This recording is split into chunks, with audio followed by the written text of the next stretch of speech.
30 times.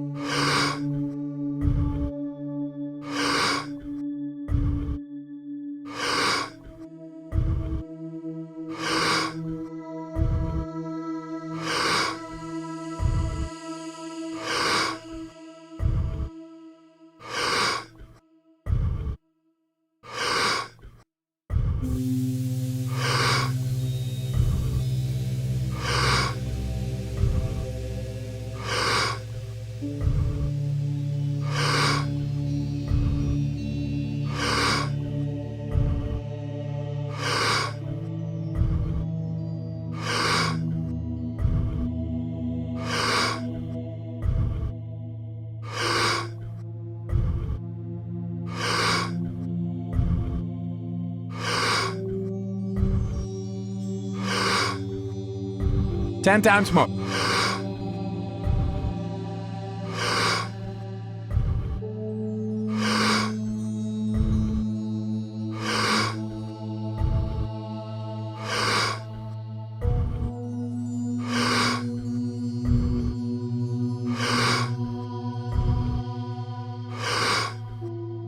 Two times more.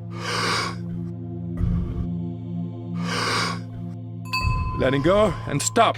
How do you improve in a career but not outshine too much so you stay in the career, I guess? Well, you have to read law number one, but you have to first understand a very basic principle of human psychology. Yeah. Everybody has an ego, and everybody you meet is insecure. They have insecurities, okay? But your boss, the person above you, has even more insecurities and a larger ego than other people, and you don't think so. You're probably aware that they have an ego, but you don't think that they have insecurities because they're the boss, But actually, they're always worried about whether people like them, whether people respect them, whether people think they're doing a good job or not. They're riddled with doubts, and they're constantly looking out for people to see their body language, etc. Does that guy really respect me? Does he have an attitude, etc.? You don't think that. You think, if I just try hard to please the boss, it will work out wonderfully. But you might be doing something else. You might be stirring up their insecurities. So you have to always be aware in life of people's insecurities. That's like lesson number one. It's going to save you a lot of painful moments. The people you deal with are riddled with doubts. They're riddled with fears. They have things hanging over them from childhood. They're wondering about themselves. And you inadvertently are feeding their insecurities, and you never intended to. And then you find, wow, look what happened. And you don't even understand why it happened that way. So when you're fired for outshining the master, you don't know why you were fired. And it's very hard to learn a lesson when you don't know why it happened. That's what's so complicated and tricky about people. Because when people do something that's kind of harsh and negative, they never tell you why they're doing it. They always have a cover story, a narrative, right? They have a way of deflecting it as if they aren't to blame. And so you're confused. That's why I wrote The Laws of Human Nature, because you're continually confused, because people never tell you what they're really doing, why they're motivated, why they behave such a way. And you take their words and their appearance for reality, and it's not reality. So it's, that's the source of so much of your painful experiences in life. Okay, so law number one, never outshine the master, was the law that you were really leaning into pre-stroke.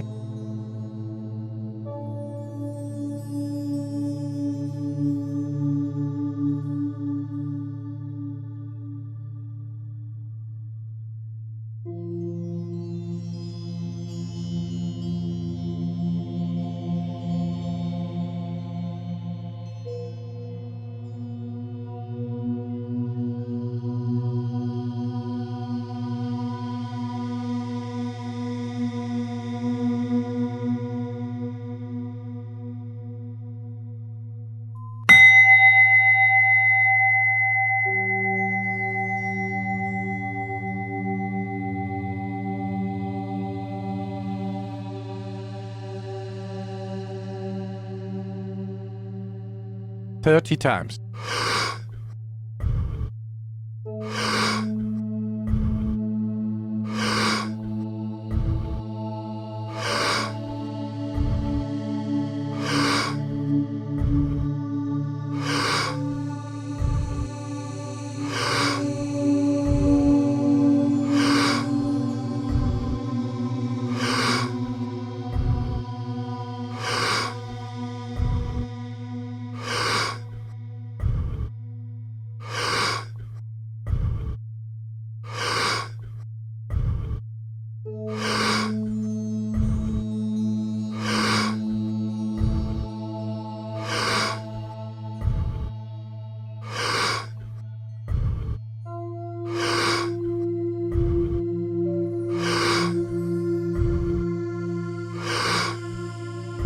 10 times more.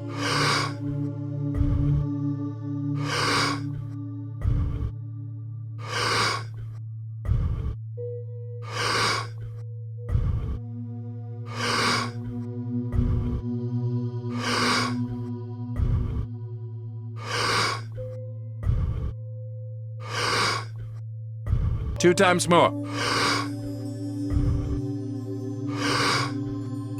Letting go and stop. Is there one post-stroke that you think about that sticks to you more, that connects to you in a different way now?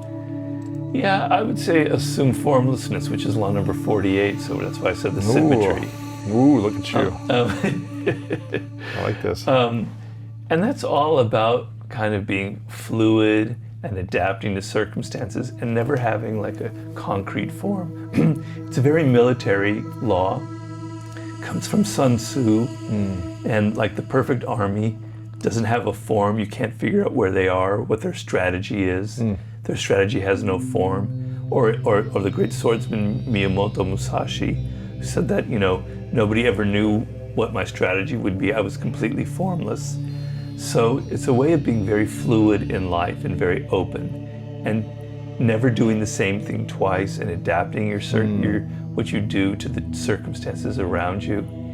And when you have a stroke, it's not easy to do that, right? Because your body certainly isn't capable of being fluid, so your mind has to be fluid. I have to retrain myself from not getting stuck in certain ideas and certain patterns of thinking, certain negative things and certain frustrations and certain ways of looking at the world. I have to be fluid and take each day as it comes and adapt myself to this new body that I have. Yeah. So I think about that law a lot. How does someone, you have a book on mastery, how does someone master the art of something if they're always trying something new every day? Or if they're always formless and reinventing themselves every day, or, what I mean? From the swordsman you're saying, it's like he was always in a new strategy, but if you want to master something, you typically have to do something over and over to master it, correct? Yeah, well, that's the thing about my books and about the laws. They're about circumstances. So I'm not saying assume formlessness for all you people out there who are 18 years old who are about to enter the work world, or 21. Just be formless. No. Master something, and then when you've mastered multiple things, you can adapt. Miyamoto Musashi was fighting for 20 years as a swordsman in life and death battles, and he eventually developed this power of his, right? But if he were formless without ever having any experience, he would have been killed in his first sword fight. So, you have to have discipline. You have to assume, like, this is what I'm doing and this is my career path, as you talk about, as you mentioned in mastery. And you have to put in the hours, the 10,000, the 20,000 hours. And then when you get to the level of a master, like a Bobby Fischer in chess, then you can do anything you want. You're on another level. You can be as formless as possible, right?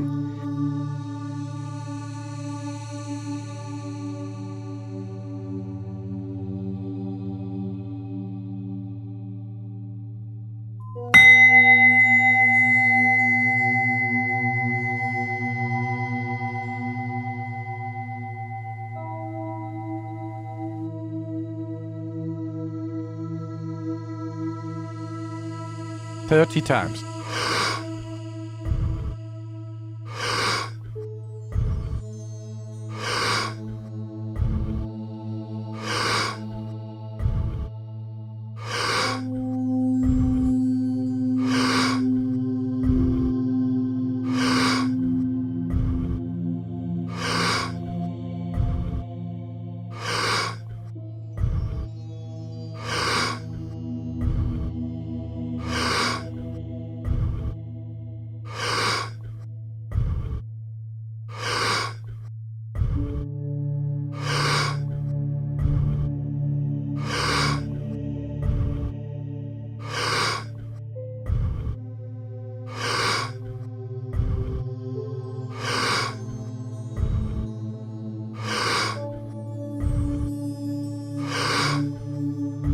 Ten times more.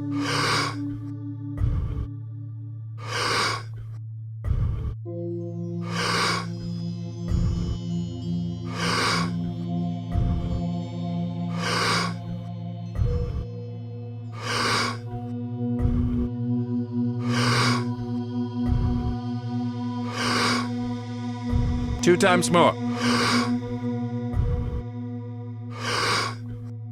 Letting go and stop.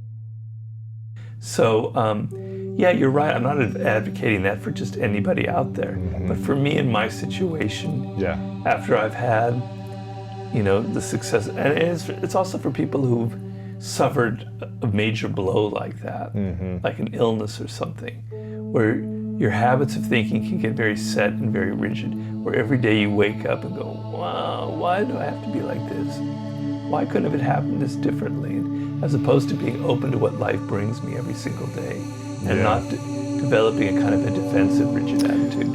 One of the things that I love about your journey and story is that you mastered so many different types of writing over 20, 30 years. I think you were like first in a newspaper and then a magazine and then screenwriting and then certain types of books and then you did all these different styles of writing that you tried a lot of things, mastered them to a certain point, which gave you the range to kind of write in the way you do now. It gave you the ability to write the way you do now, which I think is interesting. So I like that you say that when you're in your 20s, like find something to hang on to master for a few years, then you can go to the next thing, and that'll give you more range. Well, I don't know if I can remember my metaphor, but it's like you want a path in life when you're 20, 21, 22, but you don't want it to be so rigid because you're going to burn out, you're going to get bored, and you're going to give up. You want that path to be like that instead of like this. So you can go this way, you can go this way, you can go this way, you can go this way. But if your path is like that, you'll never find anything because you'll try everything. So I knew I was to be a writer, and I tried 8 different forms of writing. You want to be a musician, you try writing music, you try learning an instrument, you try performing, producing, you go into entertainment, a lawyer as a music lawyer, whatever. You try different things, but this is what I love in life. If you have no idea what you're going to love, and I deal with that because I help consult with people who come to me with that very issue. Robert, I don't know what my life's task is. I never had any education when I was a kid. That's the worst situation to be in. There are ways to solve that, but that's really painful because you have no idea where to go. But you want to have a sense, but you want to be fluid and open so that eventually what happens is you hit upon the right thing, right? Most of us are never going to hit the right thing at 25. No, I was 36, 37, your age. Wow. When it happened. So maybe I'll start to feel like I'm hitting the right thing soon. Yeah, you found it out a little early. You found it out like 8 years ago. Yeah, I think so, but I think it's always evolving and growing, and you got to be fluid with it, so.